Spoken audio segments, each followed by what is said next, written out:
ദൈവത്തിന്റെ വായെ മൂടിക്കളഞ്ഞു. രാജാവിന്റെ ദൈവത്തിന്റെ ദാസനായ ദാനിയേലേ, നിന്നെ വിടിവിപ്പാൻ ദൈവത്തിന് കഴിഞ്ഞോ എന്നല്ലേ ചോദിക്കുന്നത് അല്ലേ?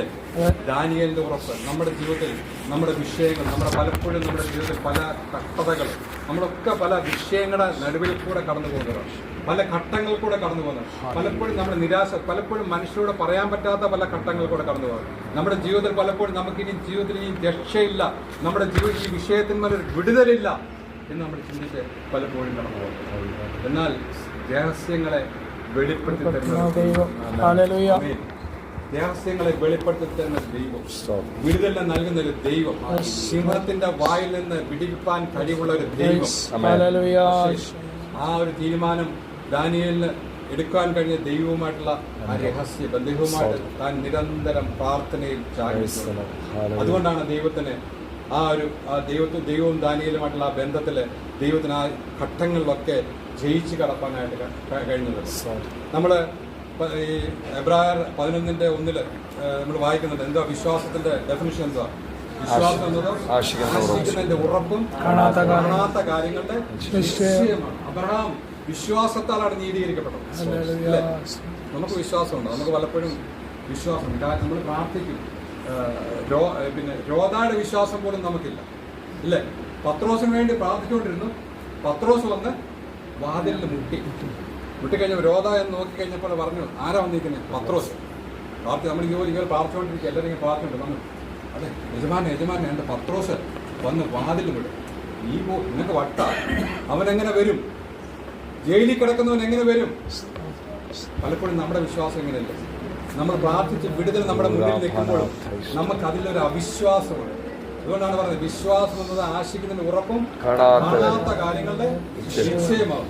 ഇന്നലെ ഞങ്ങളുടെ പാസ്റ്റർ ഒരു പ്രസംഗിച്ച സമയത്ത് കാര്യം പറയാനുണ്ട്. നെല്ലിക്കുന്ന അവിടെ ശതാബ്ദി ആഘോഷം നടക്കുന്നത് 100 വർഷമാണ്.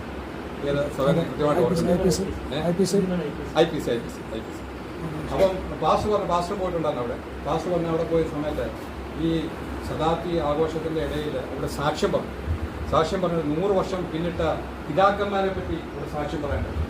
അപ്പോൾ ഒരാൾ എഴുന്നേറ്റ് പറഞ്ഞു, ഒരു പിതാവ് താനെ സുവിശേഷം പ്രസംഗിച്ച് ഇങ്ങനെ പ്രാർത്ഥനകൾക്ക് മീറ്റിങ്ങിനൊക്കെ പോയിട്ട് അങ്ങോട്ട് പോയ സമയത്ത് വെള്ളം ഇങ്ങനെ നല്ല മഴയുണ്ട്. അങ്ങനെ പോയിട്ട് താനെ തിരിച്ചു വരുന്ന സമയത്ത് ഒരു ഒറ്റത്തടിപ്പാലമുണ്ട്. ആ ഒറ്റത്തടിപ്പാലം കാണാൻ വയ്യാത്ത പോലെ കര കവിഞ്ഞ് വെള്ളം ഇങ്ങനെ ഒഴുകുകയാണ്. അപ്പോൾ താനെ അവിടെ നിന്ന് വീട്ടിലേക്ക് കടന്നു വന്നാൽ തൻ്റെ സഹോദരി മാത്രമേ വീട്ടിലുള്ളൂ. തനിക്ക് വീട്ടിൽ ചെല്ലിയാൻ വേണം. വെള്ളം ഇങ്ങനെ കൂടിക്കൊണ്ടിരിക്കുകയാണ്. താൻ അവിടെ നിന്ന് കരമുയർത്തിക്കൊണ്ട് പ്രാർത്ഥിച്ചു, കർത്താവേ, എന്നെ എൻ്റെ വീട്ടിലെത്തിക്കണമേ. അദ്ദേഹം പ്രാർത്ഥിച്ച് കണ്ണു തുറന്നപ്പോൾ അദ്ദേഹത്തിന് വീട്ടിൽ ഇതൊന്നും അതിശയോക്തിയല്ല. കാലഘട്ടത്തിൽ നമ്മുടെ പിതാക്കന്മാർ പ്രാർത്ഥിച്ച് നടന്ന കാര്യമാണ്. അത് കഴിഞ്ഞ് വേറൊരു ദാസന് എഴുന്നേറ്റ് സാക്ഷ്യം പറഞ്ഞു. അവിടെ സ്ഥിരമായിട്ട് പരസ്യയോഗം നടത്തുന്നത് കർത്താവിന്റെ ദാസനാണ്. താൻ പരസ്യയോഗം നടത്തിയപ്പോഴേ എന്നെ കളിയാക്കിക്കൊണ്ടിരുത്ത് ഇങ്ങനെ കൈ പൊക്കി ഇങ്ങനെ രണ്ടൊക്കെ കാണിച്ച് പറഞ്ഞോണ്ട്. അപ്പോൾ ഈ പരസ്യയോഗം നടത്തിയ ഈ കർത്താവിന്റെ ദാസൻ നിന്റെ കൈ, കർത്താവ് ഇവന്റെ കൈ അവിടെ പൊങ്ങി നിൽക്കണമെന്ന്. ഇവൻ പരസ്യയോഗം കഴിഞ്ഞപ്പോഴും കൈ ഇങ്ങനെ താഴെ നിൽക്കും. അദ്ദേഹത്തിനടുത്തൊന്ന് പാസ്റ്ററെ എൻ്റെ കൈ ഒന്ന് പ്രാർത്ഥിച്ച് താഴ്ക്കണം. ദൈവത്തിന്റെ പ്രവൃത്തി. നമ്മുടെ അവിശ്വാസം കൊണ്ടാണ് നമ്മുടെ ജീവിതത്തിൽ പലതും നേടാൻ കഴിയുക. ഞാൻ എൻ്റെ ജീവിതത്തിൽ പറയാം, എൻ്റെ ജീവിതത്തിൽ നമ്മുടെ ഓരോരുത്തരുടെ ജീവിതം, നിങ്ങളുടെ ഓരോരുത്തരുടെ ജീവിതത്തിലെടുത്ത് പല കാര്യങ്ങൾ നിങ്ങൾക്ക് പറയാനുണ്ട്. നമ്മൾ ചില കാര്യങ്ങൾ നമ്മുടെ അടിവരയിട്ടുണ്ട്. ഇവിടം വരെ ദൈവത്തിന് പറ്റുന്നത്, അതിനപ്പുറം പറ്റില്ല, നടക്കുകയില്ല. ദൈവത്തിന്റെ ചെയ്യാനുള്ള കാര്യങ്ങൾ എങ്ങനെ ദൈവം ചെയ്യും, അത് എപ്പോൾ ചെയ്യും, ഇതൊന്നും നമ്മുടെ പ്രശ്നമല്ല. ദൈവത്തിന്റെ മുന്നിൽ നമ്മൾ വെച്ചിരിക്കുന്ന വിഷയങ്ങളിന്മേൽ പ്രവർത്തിക്കുന്ന ദൈവത്തിന്റെ കാര്യമാണ്. ദൈവം പല രീതിയിൽ ചെയ്യും. നമ്മുടെ ശത്രുക്കളെ കൊണ്ട് ചെയ്യും. എന്നാൽ ദൈവത്തെ ചോദ്യം ചെയ്യുവാനോ ദൈവത്തിന്റെ പ്രവൃത്തി എങ്ങനെയെന്ന് ചോദിപ്പാനോ നമ്മൾ ആരുമല്ല. അതുകൊണ്ട് ഈ ദിവസങ്ങളിൽ ദൈവത്തിന്റെ സന്നിധിയിൽ വിശുദ്ധിയോടെ ആയിരിക്കാൻ, അല്ലെ ദൈവവുമായിട്ടുള്ള ഒരു റിലേഷൻ, ഒരു ഭാഗം കൂടെ വായിക്കാൻ ഞാൻ ഇരിക്കാനായിട്ട് താല്പര്യം. 1 കൊരിന്ത്യർ 2:10-16 വരെ.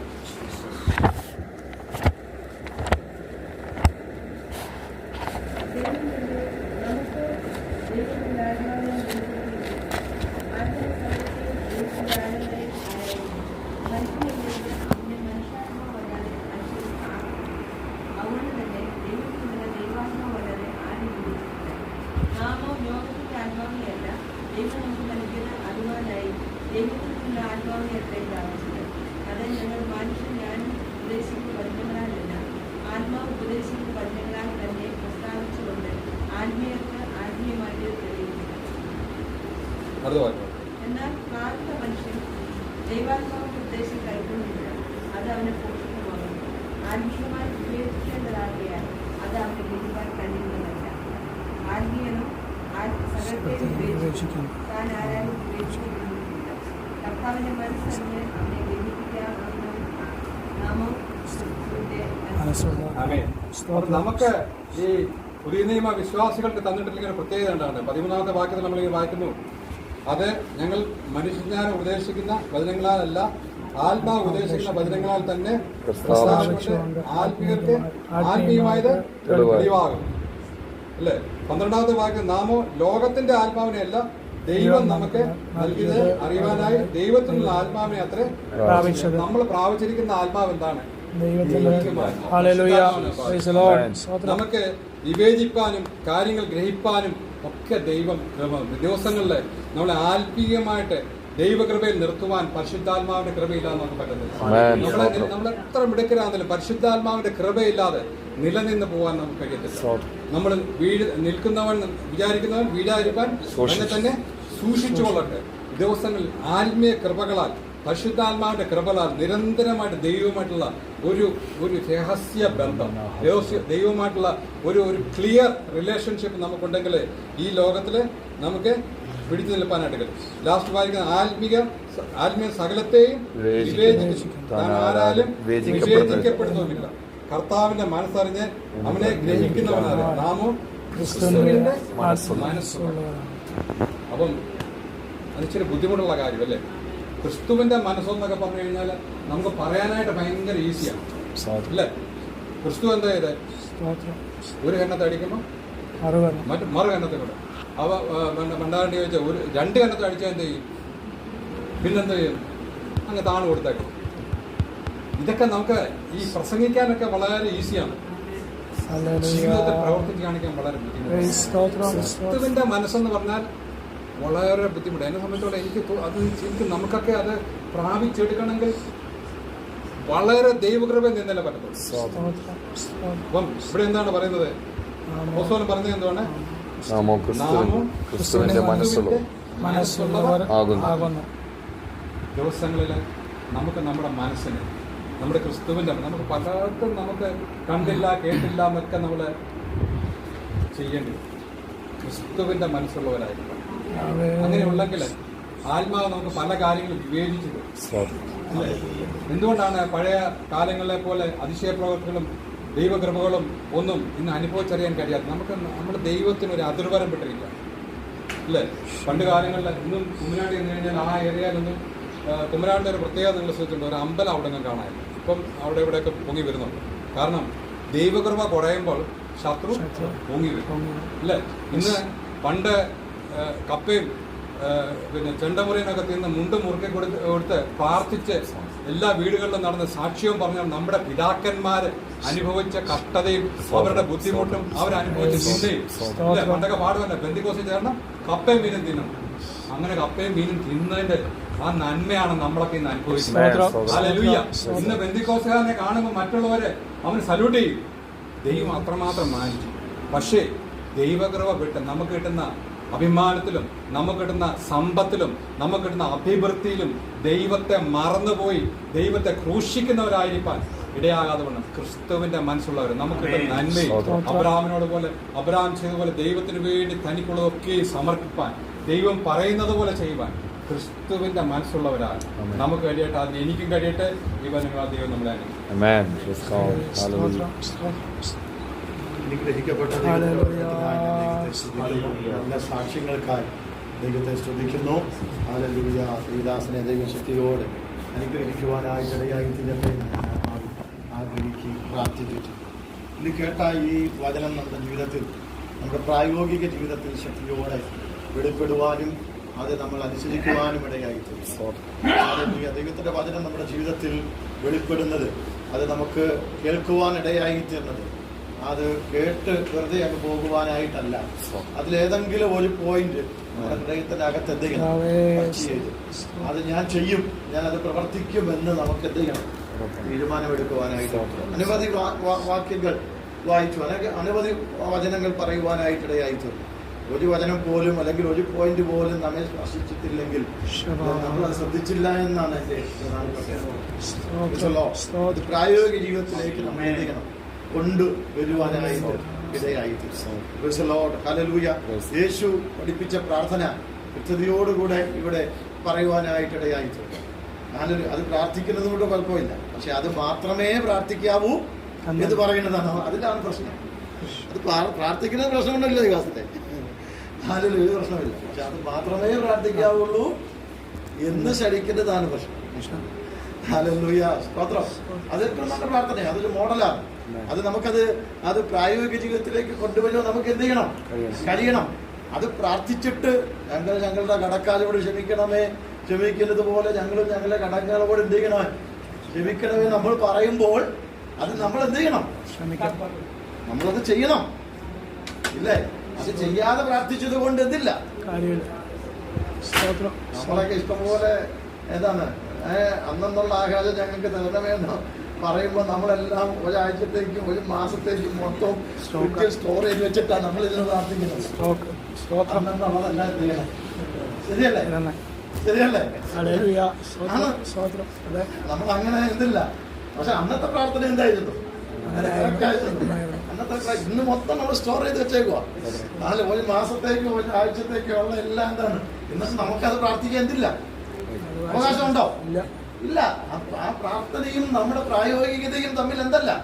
അതൊരിക്കലും ചെയ്തിട്ടില്ല. അതാണ് അതിന്റെ പ്രധാനപ്പെട്ട വിഷയം. അതുകൊണ്ട് നമുക്ക് പ്രാർത്ഥിക്കാം, നല്ല ആശയങ്ങൾ നമുക്കെടുത്ത് അതിലൊരു മോഡൽ, സ്വർഗസ്ഥനായ ഞങ്ങളുടെ പിതാവേ എന്റെ രാജ്യം വരണമേ, ആ മോഡൽ നമുക്ക് എന്ത് ചെയ്യാം? എടുക്കാൻ ഒരു പ്രശ്നമില്ല. അതുകൊണ്ട് നമ്മൾ ചിന്തിക്കുക, ദൈവത്തിന്റെ വചനം നമ്മുടെ ഹൃദയത്തിൽ അത് എന്ത് ചെയ്യണം? ആഴമായിട്ട് അത് ഗ്രഹിക്കുവാൻ, അത് പഠിക്കുവാൻ, അത് പ്രായോഗിക തലത്തിലേക്ക് കൊണ്ടുവരുവാൻ ആത്മാവിൽ നമുക്ക് കഴിയണം. അതാണ് ഏറ്റവും വലിയ കാര്യമെന്ന് പറയുന്നത്. അത് നമ്മുടെ ജീവിതത്തിൽ അനുഗ്രഹമായി തീരുന്നുവെങ്കിൽ ആ കർത്താവ് പഠിപ്പിച്ച പ്രാർത്ഥനയുടെ ഓരോ അനുഭവവും നമ്മുടെ ജീവിതത്തിൽ പ്രായോഗിക തലത്തിൽ കൊണ്ടുവരാൻ കഴിയും. അതാണ് ഏറ്റവും വലിയ ഭാഗ്യം. ഹല്ലേലൂയ. അങ്ങനെയുള്ള ഒരു വ്യക്തി അത് പ്രാർത്ഥിച്ചില്ലെങ്കിലും എന്തില്ല, പ്രശ്നമില്ല. ആ പോയിന്റുകൾ നമ്മൾ അനുസരിക്കുന്നുണ്ടെങ്കിൽ, അത് പ്രമാണിക്കുന്നുണ്ടെങ്കിൽ, അതാണ് ഏറ്റവും വലിയ കാര്യം.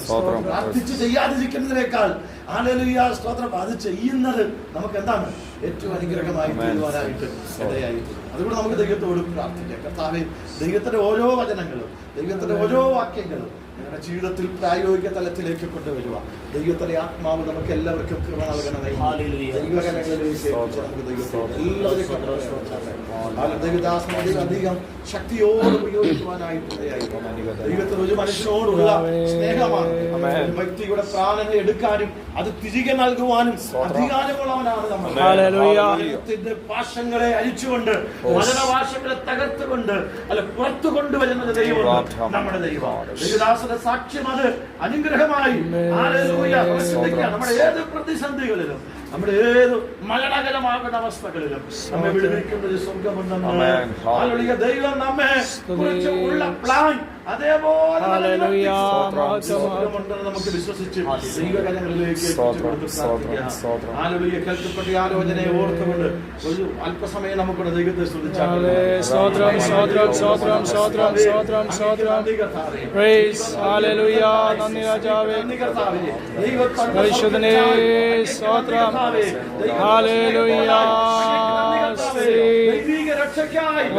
മാറ്റമില്ലാത്തവനെ ഹല്ലേലൂയ ഹല്ലേലൂയ ഹല്ലേലൂയ ഹല്ലേലൂയ കരുണയുള്ളവനെ സ്തുതി സ്തുതി സ്തുതി.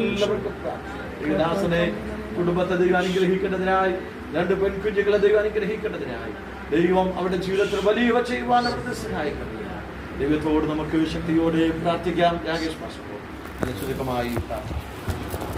ആകാശം ഭൂമി ഉണ്ടാക്കിയ ഞങ്ങളെ സ്വർഗീയ പിതാവാം ദൈവമേ, 2025 വർഷം ജൂലൈ മാസം 7-ാം തീയതി ഞങ്ങൾക്ക് നൽകിയ കൃപയ്ക്കായി സ്തോത്രം ചെയ്യുന്നു. ഇന്ന് താവേ പകൽ സഭയായ താവേ ഭവനത്തിന് താണൽ കൂടി വന്ന് അങ്ങേ സ്തുതിക്കുവാനും മഹത്വപ്പെടുത്തുവാൻ ഞങ്ങൾക്ക് നൽകിയ എല്ലാ സാവകാശങ്ങൾക്കായി ആരോഗ്യത്തിനായി ബലത്തിനായി ഞങ്ങൾ അങ്ങേ സ്തുതിക്കുന്നു, സ്തോത്രം ചെയ്യുന്നു. താവേ ഹല്ലേലൂയ. സത്യമായി ഭവനത്തിനായി സ്തോത്രം ചെയ്യുന്നു. ശുഭപ്രദനായ കുടുംബത്തിനായി സ്തോത്രം ചെയ്യുന്ന കർത്താവ് കഴിഞ്ഞ നാളുകളെല്ലാം ഉള്ളം കൈ വഹിച്ച കൃപയ്ക്കായി സ്തുതിക്കുന്നു. അങ്ങനെ സത്യപാതയിലായി തീരുവാൻ, ദൈവസഭയുടെ അംഗമായി തീരുവാൻ കർത്താവ് കുടുംബത്തോട് കാണിക്കുന്ന കർത്താവ് എല്ലാ കരുണയ്ക്കായി ഞങ്ങൾ അങ്ങേ സ്തുതിക്കുന്നു, സ്തോത്രം ചെയ്യുന്നു. ധാരാളമായി കർത്താവ് അനുഗ്രഹിക്കണമേ. മോന്റെ താവേ സ്വന്തം വിദ്യാഭ്യാസം, പുതിയ വർഷം അധ്യയന വർഷം കർത്താവ് ഏറ്റവും അനുഗ്രഹമാക്കി തീർക്കണമേ എന്ന് പ്രാർത്ഥിക്കുന്നു. ആത്മാവിനത്തായ ശരീരത്തും ബലം കൽപ്പിച്ച് കർത്താവിന്റെ പ്രവൃത്തിയെ താവേ വെളിപ്പെടുത്തണമേ ദൈവത്തോട് പ്രാർത്ഥിക്കുന്നു. അവരെ താവേ ജോലി ചെയ്യുന്ന സ്ഥാപനങ്ങൾക്ക് ഒരു അനുഗ്രഹമായി തീരുവാൻ, സൗദിയിലെ ദൈവസഭയ്ക്ക് ഒരു അനുഗ്രഹമായി തീരുവാൻ, ഇവിടേക്ക് ദൈവസഭയ്ക്ക് ഒരു അനുഗ്രഹമാണല്ലോ. അതോട്ട് ഞങ്ങൾ അങ്ങേ സ്തുതിക്കുന്നു, സ്തോത്രം ചെയ്യുന്നു. രക്ഷിക്കപ്പെടാത്ത കുടുംബാംഗങ്ങള് ഈ നാളുകൾ രക്ഷപ്രായിപ്പാൻ, സ്നാനപ്പെടുവാൻ, ദൈവസഭയുടെ അംഗമായി തീരുവാൻ, അവരോടെല്ലാം ദൈവത്തിന് ആത്മാവ് ശക്തമായി അതാവ് ഇടപെടുന്ന ദിവസങ്ങൾക്കായി ഞങ്ങൾ അങ്ങേ സ്തുതിക്കുന്നു, സ്തോത്രം ചെയ്യുന്നു. കടന്നു ദൈവസഭയ്ക്കായി സ്തോത്രം, കർത്തദാസ്മാർക്കായി കുടുംബങ്ങൾക്കായി സ്തോത്രം ചെയ്യുന്നു. ഓരോരുത്തരെയും അനുഗ്രഹിക്കുന്നു. അതാവ് ഞങ്ങൾ ഇന്ന് കൂടി വന്ന നിമിത്തമായി ദൂരസ്ഥരായിരിക്കുന്ന അതാവ് ഹോസ്റ്റൽ താമസിക്കുന്ന കുഞ്ഞുങ്ങൾക്ക്, മറ്റുള്ള ദേശങ്ങൾ രാജ്യങ്ങൾ താമസിക്കുന്ന ഞങ്ങളുടെ കുഞ്ഞുങ്ങൾക്ക്, യൗവനക്കാർക്ക്, സഹോദരി സഹോദരിമാർക്ക്, ദേവദാസന്മാർക്ക് എല്ലാം ഈ കൂട്ടായ്മ ഒരു അനുഗ്രഹമാക്കി തീർത്ത കൃപയ്ക്കായി ഞങ്ങൾ അങ്ങേ സ്തുതിക്കുന്നു, സ്തോത്രം ചെയ്യുന്നു. താലുപാസം കുടുംബത്തിനായി സ്തോത്രം. ദൈവസഭയെ നയിപ്പാൻ കർത്താവിന്റെ ആത്മാവ് അതാവേ നയിക്കുന്ന എല്ലാ കൃപയ്ക്കായി സ്തുതിക്കുന്നു, സ്തോത്രം ചെയ്യുന്നു. താവേ സ്വന്തം വചനം കേൾപ്പിച്ച അങ്ങനെ ദാസനായി സ്തോത്രം. കുടുംബമായവരെ അനുഗ്രഹിച്ച് പ്രാർത്ഥിക്കുന്നു. അവർ ജോലിക്കായി സ്തോത്രം ചെയ്യുന്നു, തലമുറകൾക്കായി സ്തോത്രം ചെയ്യുന്ന അനുഗ്രഹിച്ച് പ്രാർത്ഥിക്കുന്നു. ജീവിതത്തിൽ താവ് കഷ്ടങ്ങൾ നിമിത്തം യേശുക്രിസ്തുവിന്റെ സത്യങ്ങൾ അറിയുവാൻ, അതിനെ താവ് കീഴ്പ്പെടുവാൻ, ഞാൻ സ്വർഗീയ ദർശനത്തിന് അനുസരണക്കേട് കാണിച്ചില്ലെന്ന് പൗലോസ് പറയുന്ന പോലെ താവ് നൽകിയ അനുഭവങ്ങൾക്കായി ഞങ്ങൾ അങ്ങേ സ്തുതിക്കുന്നു, സ്തോത്രം ചെയ്യുന്നു. അതാവ് ശാരീരിക പ്രയാസത്തിനെ കർത്താവ് ഇത്രത്തോളം വിടലും സൗഖ്യം കൽപ്പിച്ച കൃപയ്ക്കായി സ്തോത്രം. കർത്താവ് വീണ്ടും കൊടുമായവരെ അതാവെ ഉപയോഗിക്കുന്ന ശക്തിയോട് ഉപയോഗിക്കണമേ. അതാണ് അങ്ങോട് പ്രാർത്ഥിക്കുന്നു. അതാവെ സൗദ്യ ദൈവസഭയ്ക്ക് അനുഗ്രഹമാക്കി തീർക്കണമേ. അതാവെ ഇടയാളമുള്ള ദൈവസഭയ്ക്ക് ഒരു അനുഗ്രഹമാക്കി തീർക്കണമേ ദൈവത്തോട് പ്രാർത്ഥിക്കുന്നു. ഞങ്ങൾ കേൾപ്പിച്ച വചനത്തിനായി സ്തോത്രം ചെയ്യുന്നു. യേശുക്രിസ്തുവിന്റെ ഗിരി പ്രഭാഷണം ഇന്ന് പകൽ വീണ്ടും താവേ ഒന്നുകൂടി ഞങ്ങളുടെ കാതുകൾ താവ് കേൾപ്പിച്ച മഹാദയോട്ട് ഞങ്ങൾക്ക് സ്തുതിക്കുന്നു, സ്തോത്രം ചെയ്യുന്നു. നാമോ ക്രിസ്തു യേശുവിന്റെ ആത്മാവിനെ പ്രാപിച്ചവർ ആ മനസ്സുള്ളവരാകുന്നു എന്ന് പൗലോസ് പറയുന്ന പോലെ അതാവെ കർത്താവായ യേശുക്രിസ്തുവിന്റെ ആ മനസ്സ് ആയിത്തീരുന്നത് അതാവെ ആ മത്തായിയുടെ താവേ സുവിശേഷത്തിലെ ആ താവെ 5, 6, 7 അധ്യായങ്ങൾ നിമിത്തമാണല്ലോ യേശു ഞങ്ങളെ പഠിപ്പിച്ചത്. അത് അനുസരിക്കുമ്പോഴാണല്ലോ ഞങ്ങൾ ക്രിസ്ത്യാനി ആയിത്തീരുന്നത്. അതുപോലെ താവെ ക്രിസ്ത്യാനി ആയിത്തീരുവാൻ, പൂർണ്ണമായി കർത്താവിന്റെ മക്കളായി തീരുവാൻ, അതാവ് ഞങ്ങൾ തന്നെ വിധേയപ്പെടുവാൻ ഞങ്ങളെ സഹായിക്കണമേ എന്ന് പ്രാർത്ഥിക്കുന്നു. താവെ അങ്ങയുടെ മനസ്സറിഞ്ഞ് അങ്ങയുടെ താവെ ഇഷ്ടമത്താവെ അങ്ങയുടെ പ്രമാണങ്ങൾ അനുസരിക്കുന്ന ഒരു ജനമായി തീരുവാൻ, ഒരു കുടുംബമായി തീരുവാൻ, ഒരു വ്യക്തി ജീവിതമായി തീരുവാൻ ഞങ്ങളെല്ലാം സഹായിക്കണമേ എന്ന് അങ്ങയോട് പ്രാർത്ഥിക്കുന്നു. അങ്ങനെ ദാസൻ പറഞ്ഞ പോലെ ധാരാളം അതാവ് വചനങ്ങൾ ഞങ്ങളെ കേൾപ്പിച്ചു, ഞങ്ങൾ വായിച്ചു. എന്നാൽ അതാവ് അതിൽ ഒന്നുപോലും അതേ പാലും ഞങ്ങൾക്ക് ഉപകാരമായി തീരാതെ വേണം അതാവ് നഷ്ടമായി പോകാൻ ഇടപെട്ടല്ലേ എന്ന് ദൈവത്തോട് പ്രാർത്ഥിക്കുന്നു. കഥാവ് ആത്മശക്തി നിറച്ച് എങ്ങനെ ഉപവസിക്കണം, എങ്ങനെ പ്രാർത്ഥിക്കണം, ഏത് രീതിയിൽ പ്രാർത്ഥിക്കണം എന്നൊക്കെ അതാവ് കേൾപ്പിച്ച് കൃപയ്ക്കായി സ്തുതിക്കുന്നു. ദാനിയുടെ ജീവിതത്തിലെ കൂട്ടുകാരുടെ ജീവിതത്തില് കർത്താവിന്റെ പ്രമാണത്തിൽ നിന്ന നിമിത്തമായി കഷ്ടങ്ങളും ഭാരങ്ങളും വന്നെങ്കിലും ഈ ചൂടിന്റെ അനുഭവം വന്നു, സിംഹക്കൊടിയുടെ അനുഭവം വന്നു. പക്ഷേ സർവശക്തനായ ദൈവം അവർക്ക് വേണ്ടി ഇറങ്ങി വന്ന് അവരെ വിടുവിച്ചുവെങ്കിൽ ആ കർത്താവ് കഴിഞ്ഞ നാളുകൾ ഞങ്ങൾക്ക് വേണ്ടി ഇറങ്ങി വന്ന് ഞങ്ങളെ വിടുവിച്ചല്ലോ എങ്കിൽ ആ കർത്താവിന് വേണ്ടി പ്രമാണത്തിന് വേണ്ടി പൂർണ്ണമായി നിൽപ്പാൻ ഞങ്ങളെ സഹായിക്കണമെന്ന് അങ്ങയോട് പ്രാർത്ഥിക്കുന്നു. ഇരു കുടുംബങ്ങളെയും യേശുക്രിസ്തു നാമത്തിൽ സഭയായി ഞങ്ങൾ ആത്മീയമായ ഭൗതികമായും സാമ്പത്തികമായും ശാരീരികമായും അനുഗ്രഹിച്ച് പ്രാർത്ഥിക്കുന്നു. കർത്താവിനെ പ്രവർത്തിക്കായി സ്തോത്രം ചെയ്യുന്നു. അതാ കേൾപ്പിച്ച വചനം അതാവ് അങ്ങേ കൂടുതൽ സ്നേഹിപ്പാനും കർത്താവായ യേശുക്രിസ്തുവിന്റെ വരവും ഏറ്റവും ആസന്നമായിരിക്കുന്ന ഈ നാളുകൾ ഞങ്ങൾ ഒരുക്കുവാൻ കാരണമാക്കി തീർന്ന കൃപയ്ക്കായി സ്തോത്രം ചെയ്യുന്നു. അയൽവാസികൾക്കായി ദേശവാസികൾക്കായി സ്തോത്രം. ഈ ദേശത്തെ താവെ അങ്ങ് വലിയൊരു പ്രവൃത്തി ദൈവസഭ നിമിത്തം സഭ നിമിത്തമായി കർത്താവ് ചെയ്യാൻ പോകുന്ന നാളുകൾക്കായി ഞങ്ങൾ അങ്ങേ സ്തുതിക്കുന്നു, സ്തോത്രം ചെയ്യുന്നു. പ്രാർത്ഥനായ സ്തോത്രം, അനുഗ്രഹീഷനായ സ്തോത്രം. സകലവും ഞങ്ങൾക്ക് ജീവൻ നൽകിയ ക്രിസ്തുയേശുവിന്റെ നാമത്തിൽ തന്നെ ആമേൻ. നമ്മുടെ പ്രാർത്ഥന സ്തോത്രം കേട്ടതിനായി സ്തോത്രം ചെയ്യാം. സാക്ഷ്യങ്ങളെ വചനങ്ങളെ ദൈവം നമുക്ക് നൽകിയതിനായിട്ട് സ്തോത്രം ചെയ്യാം. പിതാവായ ദൈവത്തിന്റെ സ്നേഹവും പുത്രനായ യേശു കർത്താവിന്റെ കൃപ നമ്മെ ആശ്വസിപ്പിച്ച് വചനത്തിന്റെ പരിശുദ്ധാത്മാവിന്റെ കൂട്ടായ്മയും സഹവാസവും കാവലും നമ്മുടെ നാം പ്രാർത്ഥിച്ച സകല വിഷയങ്ങളുടെ മേലും ഇപ്പോഴും എന്നേക്കും ഉണ്ടായിരിക്കുമാറാകട്ടെ. ജയം തന്നെ നമ്മുടെ ദൈവത്തെ സ്തുതിക്കാം. കർത്താവായ യേശുവേ ക്രിസ്തു യേശു എല്ലാവർക്കും നന്ദി. പ്രത്യേകിച്ച് വത്സര ദേവദാസനോടുള്ള നന്ദി അറിയിക്കുന്നു. എല്ലാവരെയും ദൈവം അനുഗ്രഹിക്കട്ടെ. ഇവിടെ മഹാലക്രമീകരണങ്ങൾ ചെയ്തിട്ടുണ്ട്.